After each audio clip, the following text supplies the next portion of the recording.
The obsidian blade of my macuahuitl was already slick with blood when the Tlahuiztli warrior charged me through the smoke. He was fast, but his eyes were wide with the sheer terror that comes when you look into the open jaws of a predator. I did not strike to kill. I swept his legs, caught him across the chest with the flat of my heavy wooden weapon, and pinned him to the dust before he could draw another breath. As I tied his wrists with rough rope, I felt the heavy pelt of the jaguar resting on my shoulders. I was no longer just a man. I was the night sun. I was the shadow of Tezcatlipoca walking the earth. Before the blood, before the jaguar skin, I was nothing. I was a macehualli, a commoner born to a life of bent backs and calloused hands. My world was defined by the mud of the Chinampas, the floating gardens of Tenochtitlan, and the heavy loads of maize I carried for my family. In our world, if you were born common, you wore plain coarse cactus fiber and walked barefoot.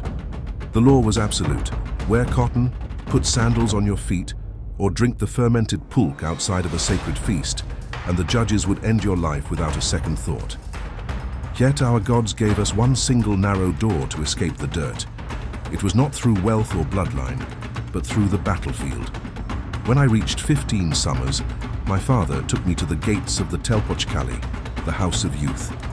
It was the local academy where every common boy was sent to be broken and remade. I remember the cool morning air and the heavy smell of pine resin burning on the stone altars as the veteran warriors, the Telpochcalli, looked us over with cold, uncompromising eyes. They did not care about our names or our families. They cared only about whether we could suffer. The training was merciless. Before we ever touched a weapon, we carried the empire on our backs.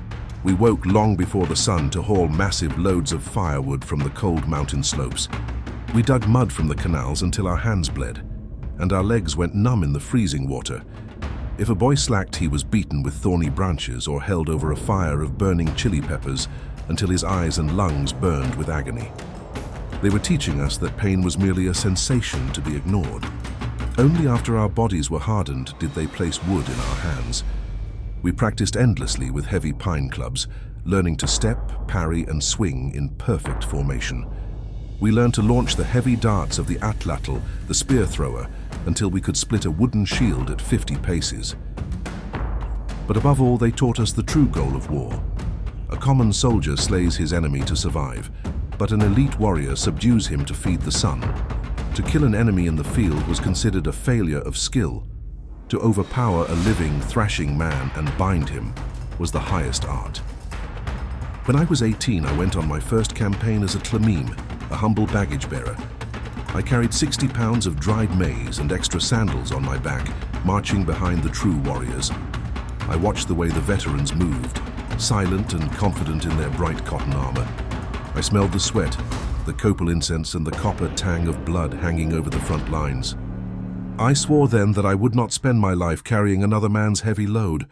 The journey to the elite order was measured in living men. After my first campaign, where I helped 3 other youths pin down a wounded enemy, I was allowed to cut my long hair, leaving a top knot over my right ear. I was a tlahuiztli, a captor, but still low on the ladder. When I took my second prisoner alone, I was granted a conical hat and patterned clothes. With my third, I wore the butterfly banner on my back. Then came the 4 captives. Taking 4 elite enemy warriors alive from the fierce states of Tlaxcala or Huexotzinco was the threshold. To capture men who had been trained to fight from childhood required more than physical strength. It required spiritual preparation. Before every grand campaign, we withdrew into the dark halls of the temple. For 4 days we fasted, eating only a single small tortilla at midday and drinking plain water. We remained completely chaste, speaking only in low whispers. In the dead of night, while the rest of Tenochtitlan slept, we performed macehualli, the ritual bloodletting. I drove sharp maguey thorns deep into my ears, my tongue and my thighs, drawing the hot red stream to sprinkle onto bark paper. We offered our blood to Tezcatlipoca, the smoking mirror, the dark deity who governs fate, magic, and the night. We prayed for his shadow to wrap around us, to give us the silent, deadly stealth of the jaguar. When the time came, I was summoned directly to the imperial palace.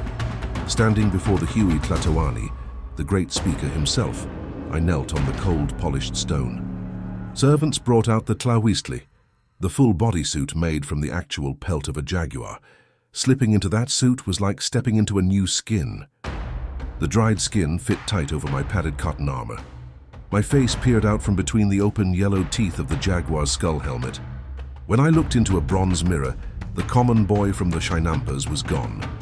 In his place stood an ocēlōtl, an instrument of imperial power. With the suit came privileges I had only dreamed of as a boy. I was invited to dine in the Telpochcalli, the House of Eagles, where we ate royal rations alongside the generals. I was granted land in the conquered provinces, worked by tenant farmers. I was permitted to wear fine cotton lip plugs of pure gold and leather sandals in the presence of nobility.